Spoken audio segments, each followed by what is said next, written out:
할렐루야. 여수성동교회 성도님들 정말 반갑습니다. 그동안 잘 지내셨죠? 저는 이탈리아 밀라노에서 사역하고 있는 김상원 목사입니다.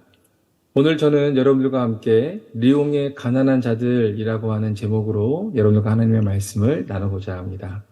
제가 살고 있는 밀라노에서 서쪽으로 한 자동차로 5시간, 6시간 정도 가면 프랑스가 나오고요. 프랑스의 리옹이라고 하는 도시가 나옵니다. 물론 아직 저는 가보지 못했습니다만 가까운 시일 내에 다녀오려고 생각을 하고 있습니다. 지금으로부터 약 850여 년 전에 프랑스 리옹에는 피터 와일도라고 하는 꽤 부유한 상인이 살고 있었습니다. 어느 날 이 왈도라고 하는 사람은 길거리에서 어떤 방랑 가수가 부르는 노래를 듣게 됩니다. 그 노래의 내용은 무엇이었냐면 자신의 전 재산을 다 팔아서 가난한 사람들에게 나누어 주었었던 어떤 귀족에 대한 이야기를 노래로 만들어서 부르는 것이었었죠. 근데 이 노래 내용이 길을 걸어가고 있었던 이 피터 왈더라고 하는 부유한 상인의 마음에 깊이 와닿게 됩니다. 성령께서 그 순간 그 와일도의 마음을 터치하신 것입니다. 오늘 저와 여러분들이 함께 여러분께서 성경 읽으셨겠지만 마가복음 10장에는 재물이 많은 부자 청년 한 명에 대한 이야기가 나옵니다. 이 청년은 예수님께서 보시고 사랑하실 만큼 하나님의 말씀에 순종하여 살았었던 청년입니다. 그 청년의 마음 가운데는 어떻게 해야 영생을 얻을 수 있는지에 대한 아주 갈급한 질문이 있었는데 그 질문에 대해서 예수님께서 이렇게 말씀하십니다. 예수께서 그를 보시고 사랑하사 이르시되 내게 아직도 한 가지 부족한 것이 있으니 가서 내게 있는 것을 다 팔아 가난한 자들에게 주라. 그리하면 하늘에서 보화가 내게 있으리라. 그리고 와서 나를 따르라. 이렇게 말씀하십니다. 하나님의 말씀, 곧 이 모든 율법을 지키고 순종하며 살았었고 영생에 대한 갈급함이 이 청년에게 있었지만 자기의 것을 다 팔아서 사람들에게 나누어 주고 그리고 이 와서 예수님을 따르라는 그 말씀에 근심하게 됩니다. 성경이 이렇게 말하고 있습니다. 그 사람은 재물이 많은 고로 이 말씀으로 인하여 슬픈 기색을 띠고 근심하여 가니라. 길에서 그 귀족에 대한 이야기를 들은 이 와일도는 그 순간 성령의 음성을 듣고 이후 성경을 깊이 공부하게 됩니다. 예수님께서 하신 말씀들을 깊이 하나하나 묵상하고 연구하기 시작합니다. 하지만 성령의 은혜로 이 말씀을 알면 알수록 깨달으면 깨달을수록 많은 혼란이 마음 가운데 찾아오게 됩니다. 왜냐하면 당시 이 하나님의 말씀을 해석하는 권위는 오로지 교황에게 있었고 교황의 해석이 곧 성경의 권위였기 때문이었습니다. 근데 피터 왈도가 성령으로 충만해서 성령을 받고 스스로 성경을 읽고 묵상하다 보니까 로마 카톨릭이 가르치고 있었던 연옥에 대한 교리나 그 외의 여러 가지 교리들, 교황의 또한 이 절대적인 권위에 대한 내용이 성경에는 결코 나오지 않는다는 것을 알게 되었습니다. 결국 왈도는 성경에 나오지 않는 모든 교리에 대해서는 따르지 않기로 거부하기로 결정합니다. 오직 예수님께서 말씀하신 대로 성경에 기록되어 있는 대로만 살기로 결정합니다. 그와 동시에 왈도는 아내와 그리고 자기의 딸들의 생계를 위한 재산만 남겨두고 모두 다 팔아서 가난한 사람들에게 나누어 주기 시작했습니다. 그뿐만 아니라 당시엔 라틴어로 되어 있었기 때문에 사제가 아니고서는 성경을 읽을 수 없었는데 이것을 돈을 주고 사람을 사서 이 라틴어로 된 성경을 프랑스어로 번역을 하기 시작합니다. 여러분, 이 일이 무려 종교개혁이 일어나기 300년 전 11세기 1200년대에 일어났었던 일인 것을 봤을 때 어마어마한 일이 일어난 것입니다. 이런 피터 왈도의 행동은 리옹에 있는 사람들의 마음을 감동시켰고 급기야 이 왈도를 따르는 사람들의 무리가 생겨나기 시작합니다. 종교개혁이 일어난 것이죠. 왈도를 따르는 사람들은 모두 다 스스로 자신의 재산을 가난한 사람들에게 나누어 주었습니다. 예수님의 말씀을 따라서 스스로 가난해지기로 결정한 것입니다. 그래서 여러분 사도행전 11장에 보면 안디옥에 있는 그리스도를 따르는 사람들, 안디옥에 있는 성도들이 예수님을 너무 진심으로 따르고 예수님 말씀대로 살아가니까 주변의 사람들이 별명을 붙여줬죠. 그렇죠? 그리스도인이라고. 그런 것처럼 스스로 가난해지기로 결정했었던 왈도파 사람들에게 사람들이 별명을 지어줬는데 리옹의 가난한 자들이라는 별명이 그들에게 생기게 됩니다. 자, 이 놀라운 부흥 아닙니까? 이 놀라운 부흥의 소식이 교황청으로 들어가게 됩니다. 그런데 예상하시는 것처럼 교황청에 있는 사람들은 이 소식을 듣고 결코 반가워하지 않습니다. 반가워하기는커녕 오히려 왈도와 그를 따르는 무리들을 핍박하기 시작합니다. 왈도가 평신도였기 때문에 카톨릭 선지자들은 왈도가 설교하는 것, 또 복음을 전하는 모든 일체의 행위를 모두 다 금지시켜 버립니다. 하지만 우리는 사도행전에서 성령을 받았던 사도들이 했던 행동을 알고 있죠. 사내들인 공회가 예수의 이름으로 결코 말도 하지 말고 복음 전하지도 말고 가르치지도 말라라고 말했었던 이 일에 대해서 사도 베드로와 요한이 무엇이라고 얘기합니까? 이렇게 대답을 합니다. 베드로와 요한이 대답하여 이르되 하나님 앞에서 너희의 말을 듣는 것이 하나님의 말씀을 듣는 것보다 옳은가 판단하라. 우리는 보고 들은 것을 말하지 아니할 수 없다. 성경대로 결심했었던 왈도도 마찬가지였습니다. 박해가 있으면 있을수록 더욱더 열심히 복음을 전하며 살았던 것을 보게 됩니다. 결국 1184년 교황 르키우스 3세가 이 왈도와 왈도를 따르는 사람들, 이제 왈도파라고 이야기를 하거든요. 그 왈도파 사람들을 이단으로 정죄를 하게 됩니다. 이때부터 왈도파 사람들은 리옹에서 누리고 있었던 자신들의 삶의 터전을 다 잃어버리고 쫓겨서 계속 그 교황청의 탄압을 피해서 쫓겨다니는 신세가 되게 됩니다. 그래서 알프스 산속으로 숨어들게 됩니다. 하지만 교황의 군대가 끈질기게 추적을 했고 기록 중 기록을 보면 어느 동굴에서 3,000명이 넘는 왈도파 사람들이 몰살을 당했다라고 하는 기록도 있습니다. 이렇게 왈도파 사람들은 핍박을 피해서 프랑스 남부였었는데 알프스 쪽으로 피해서 결국은 이탈리아 피에몬테라고 하는 곳에 있는 또레 펠리체라고 하는 곳에 정착하게 됩니다. 이들은 개신교 역사상 가장 오랜 역사를 가진 따볼라 발데제라는 교단이 되고요. 여러분들께서 지금 제 뒤로 보이는 이 화면, 뒤로 보이는 이 성전이 따블라 발데제라고 하는 교단이 속해 있는 교회 건물입니다.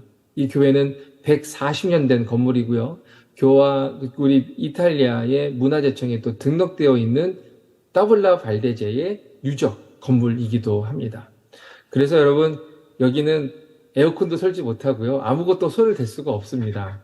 그래서 여름에 좀 덥기는 하지만 그래도 층고가 높아서 예배드리는 데는 큰 문제가 없습니다. 어쨌든 저도 그렇고 저희 교회가 이 교단, 이 왈도파의 후예인 따블라 발데제라고 하는 교단에 소속되어서 신앙생활, 이 교회 지체들과 또 함께 또 교제하며 우리 신앙생활을 하고 있습니다.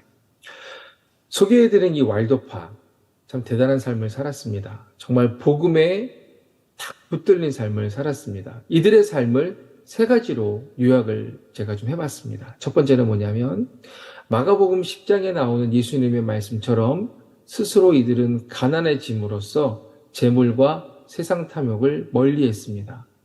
여러분 이것은 오늘을 살아가는 우리에게 결코 쉬운 개념은 아닙니다.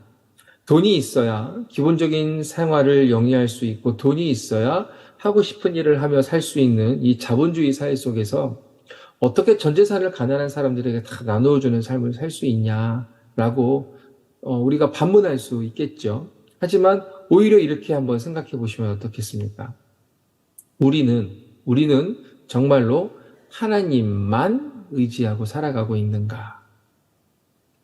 아니면 우리는 하나님도 의지하고 돈도 의지하며 살고 있지는 않은가? 한번 이렇게 생각해 볼 수 있을 것 같습니다. 우리는 하나님도 의지하고 돈도 의지합니다. 우리는 하나님도 의지하고 나에게 유익을 줄 만한 사람들과의 관계도 놓지 못하고 의지하고 살아갑니다. 우리는 하나님도 의지하고 내가 쌓아놓은 커리어와 실력을 의지합니다. 우리는 하나님도 의지하고 내가 저기 사놓은 땅, 앞으로 가격이 올라갈 것이라고 예상되는 땅, 그것에도 의지하며 살아갑니다. 우리는 우리 하나님 외에도 많은 것들을 의지하며 살아가고 있습니다. 자식도 의지하고 남편도 의지합니다. 하나님도 의지하고 다른 것도 의지하며 살고 있습니다. 예수님의 말씀이 마태복음 6장에 이렇게 기록되어 있습니다. 한 사람이 두 주인을 섬기지 못할 것이니 혹 이를 미워하고 저를 사랑하거나 혹 이를 중히 여기고 저를 경히 여김이라. 너희가 하나님과 재물을 겸하여 섬기지 못하느니라. 예수님은 우리를 너무나도 잘 아시기 때문에 이렇게 너무나도 분명하게 가르쳐 주셨습니다. 무언가를 가지고 있고 무언가를 소유하고 있는 것이 문제가 되는 것이 아닙니다. 여러분, 돈을 많이 벌고 또 돈을 많이 가지고 있는 것, 여러분, 그것이 뭐가 문제가 되겠습니까? 열심히 수고하고 열심히 땀 흘린 열심히 땀 흘린 자들에게 주시는 하나님의 놀라운 축복이고 보상이라 저는 믿습니다. 문제는 무엇이냐? 나도 모르게 내가 쌓아놓은 것, 나도 모르게 내가 이루어 놓은 것, 나도 모르게 내가 소유하고 있는 이것을 하나님보다 더 의지하고 있다는 것에 문제가 있는 것입니다. 하나님 외에 의지하고 있는 또 다른 것이 우리에게 있을 때 일어나는 문제점이 무엇이겠습니까? 오직 하나님 그 한 분만을 갈망하고 간구하는 기도를 할 수 없습니다. 우리가 하나님 외에 다른 것을 의지하는 것이 있을 때, 하나님보다 더 의지하는 것이 있을 때 하나님 한 분만을 갈망하며 예배하는 것이 어렵게 된다는 것입니다. 그래서 예수님이 부자 청년에게 하신 말씀이 뭐냐면 단 한 가지라고 표현하고 계십니다.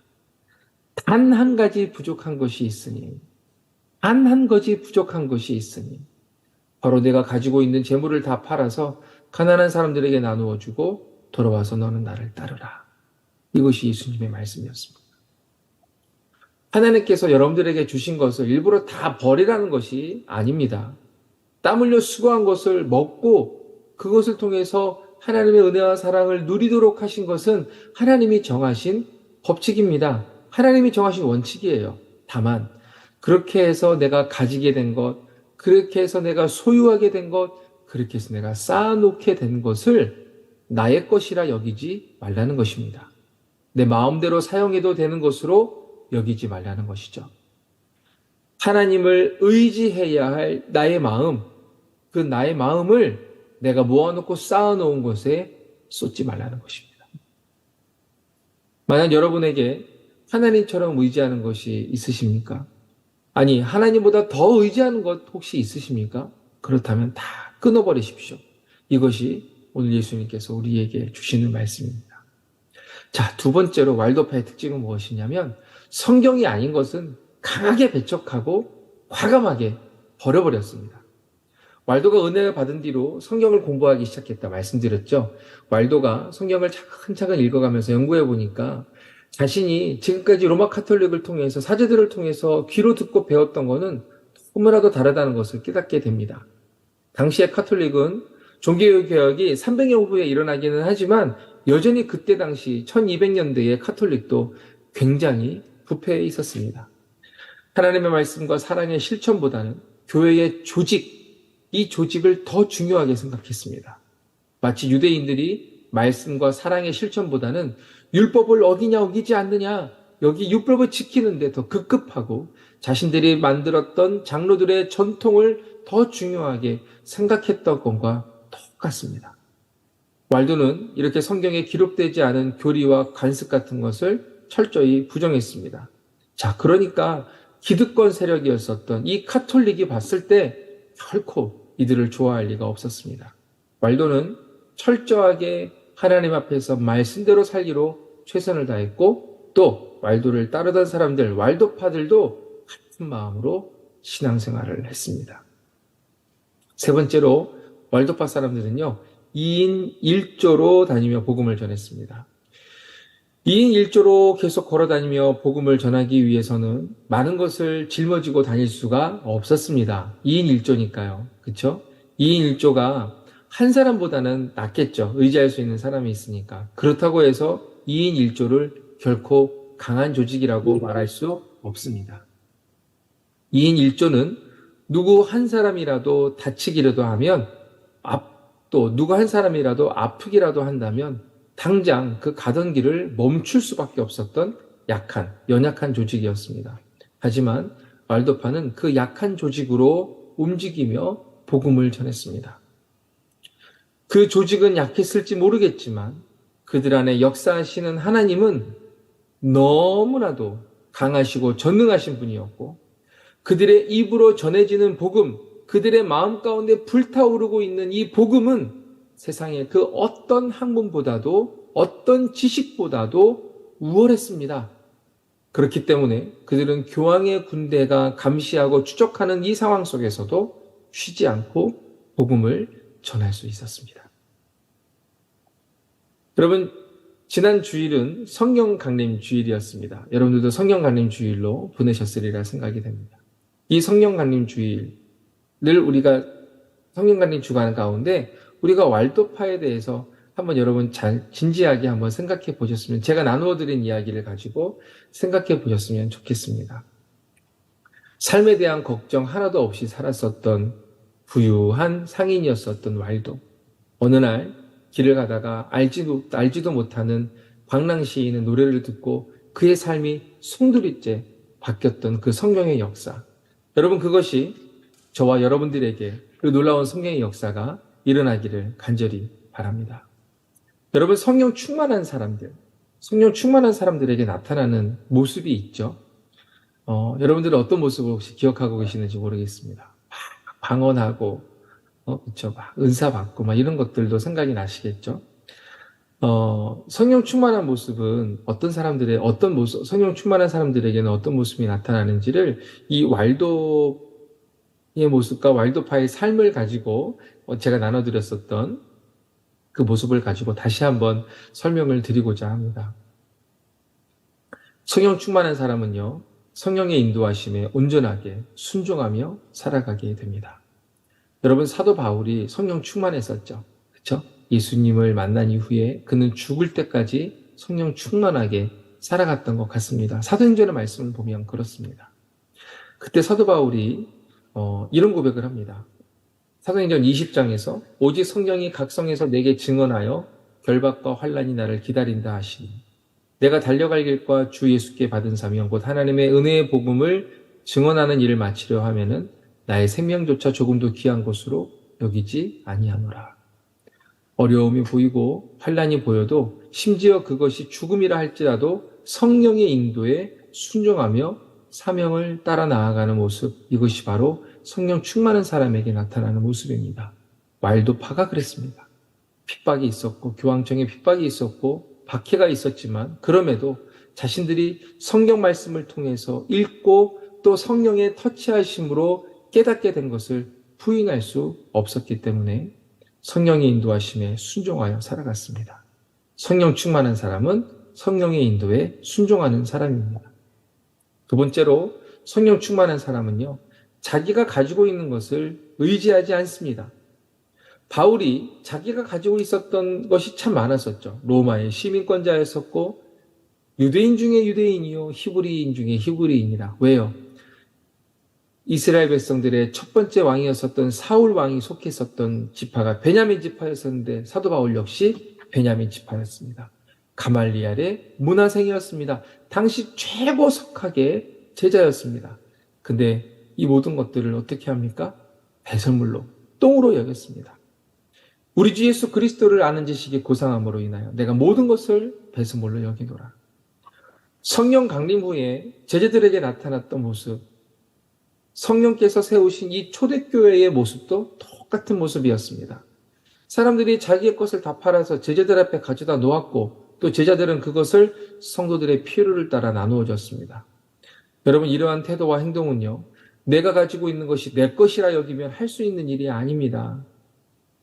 내 것이 아니라 하나님의 것이로 하나님의 은혜로 주어진 것이라는 인식이 있었기 때문에 그러한 것이 마음 가운데 있었기 때문에 나눌 수 있었습니다.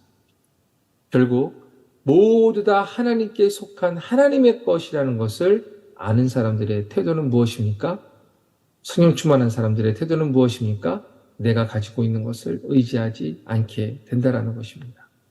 이것이 성령 충만한 사람들, 성령 충만한 공동체에 나타나는 매우 중요한 현상이라는 것 꼭 기억하시길 바랍니다. 혹시 다시 말씀드리지만 여러분들 안에 하나님보다 더 의지하고 있는 것, 하나님처럼 의지하고 있는 것, 하나님만이 아닌 하나님 외에 다른 것 의지하고 있는 것 있다면 여러분 끊어버릴 결단을 하시고 기도하시길 바랍니다. 이것이 바로 성령 충만한 사람의 모습입니다. 성령 충만한 사람에게서 나타나는 모습, 마지막으로 여러 가지가 있지만 마지막으로 하나 더 말씀을 드리면 바로 복음 전하는 삶입니다. 왈도파가 그냥 하나님의 말씀만 따라서 사는 것뿐만이 아니라 성경을 보니 우리 주 예수 그리스도의 복음을 끝날까지, 세상 끝날까지 전하라는 명령을 보게 된 것이죠. 그래서 2인 1조로 복음을 전하는 삶을 살았습니다. 여러분, 복음을 전하는 삶은 여러 가지가 있습니다. 직접적으로 예수님에게 예수님 믿으십시오, 예수 믿으세요 라고 외치며 복음을 전할 수 있습니다. 또는 예수님의 말씀을 하나하나 순종하면서 복음을 전할 수 있습니다. 그래서 사람들이 우리의 그런 모습을 보면서 야, 교회 다니는 거 아무개 있잖아. 얼마 전에 예수 믿은 거 아무개 있잖아. 야, 확실히 달라졌어. 내가 지금까지 봐온 모습 중에 그 모습은 정말 진짜 예수 믿는 사람의 모습인 것 같아. 야, 그 친구, 그 아무개가 예수 믿어서 그렇게 변화되고 그렇게 멋진 삶을 사는 거 보니까 나도 예수님 믿어보고 싶은데? 여러분, 이렇게 우리는 복음을 전할 수 있습니다. 또한 여러분 안에 경험된 예수님의 놀라운 사랑과 은혜, 예수님을 믿음으로 말미암아 변화된 나의 생각과 나의 태도, 이러한 것을 자연스럽게 주변에 있는 사람들과 함께 이야기하면서 공유하면서 내가 경험한 예수 그리스도에 대해서 이야기하면서 복음을 전할 수 있습니다. 말도가 성령받아 자신의 삶을 복음을 전하는 삶으로 180도 바꾸었던 것처럼 성령 충만한 사람에게서 나타나는 모습은 바로 복음을 전하는 삶입니다. 마가복음 7장에 보면 이런 말씀이 있습니다. 이와 같이 좋은 나무마다 아름다운 열매를 맺고 못된 나무가 나쁜 열매를 맺나니 좋은 나무가 나쁜 열매를 맺을 수 없고 못된 나무가 아름다운 열매를 맺을 수 없느니라. 이러므로 그들의 열매로 그들을 알리라. 예수님의 말씀입니다. 예수님은 우리들의 삶의 열매로 우리를 알게 될 것이라고 말씀하셨습니다. 성령 충만한 사람을 어떻게 알 수 있겠습니까? 내가 성령 충만한지 아닌지 어떻게 알 수 있을까요? 우리 교회 공동체가, 우리 여수성동교회가 성령 충만한 교회인지 아닌지 어떻게 알 수 있을까요? 바로 열매로 알 수 있습니다. 성령 충만은 어떤 은사로 알 수 있는 것이 아닙니다. 여러분, 설교도 잘하고 예언도 잘하고 찬양도 은혜롭게 잘하고 성경도 잘 가르치고 방언하고 구제를 많이 했는데 그러한 사람들이 나중에 보니까 문제를, 어떤 여자 문제, 돈 문제, 여러 가지 문제가 있는 것들을 우리가 매스컴을 통해서 보게 되지 않습니까? 결코 성령 충만한 모습이 아니죠. 물론 성령 충만하지 않고 설교 잘할 수 없습니다. 성령 충만하지 않고 예언이나 찬양을 은혜스럽게 인도할 수 없습니다. 하지만 분명하게 알 수 있는 것은 예수님께서 우리에게 가르쳐 주신 것은 무엇이냐면 성령 충만한 사람은 성령의 열매로 확인할 수 있다는 것입니다. 갈라디아서 5장 말씀에 오직 성령의 열매는 사랑과 희락과 화평이요 오래 참음과 자비와 양성과 충성과 온유와 절제니 이 같은 것을 금지할 법이 없다. 사도 바울을 통해서 주님이 말씀해 주셨습니다.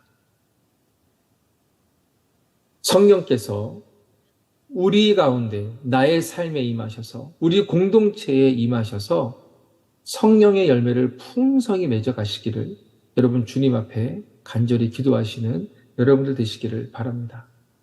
여러분 각자 한 사람 한 사람 개인의 삶이 성령 충만한 삶으로 성령의 열매가 풍성히 맺어지는 삶이 되시기를 예수님의 이름으로 축원합니다. 여러분, 성령의 인도하심에 기쁘게 즉시로 순종하는 삶을 결단하고 기도하시길 바랍니다. 하나님 외에 의지하고 있는 다른 그 모든 것들을 과감하게 끊어내기로 결단하고 주님 앞에 기도하시길 바랍니다. 복음 전하는 삶을 결단하고 주님 앞에 간절히 기도하십시오. 성령의 9가지 열매가 삶에 정말 풍성히 맺어지기를 위해서 주님 앞에 간절히 기도하시는 우리 여수성동교회 모든 성도님들 되시기를 예수님의 이름으로 축복합니다.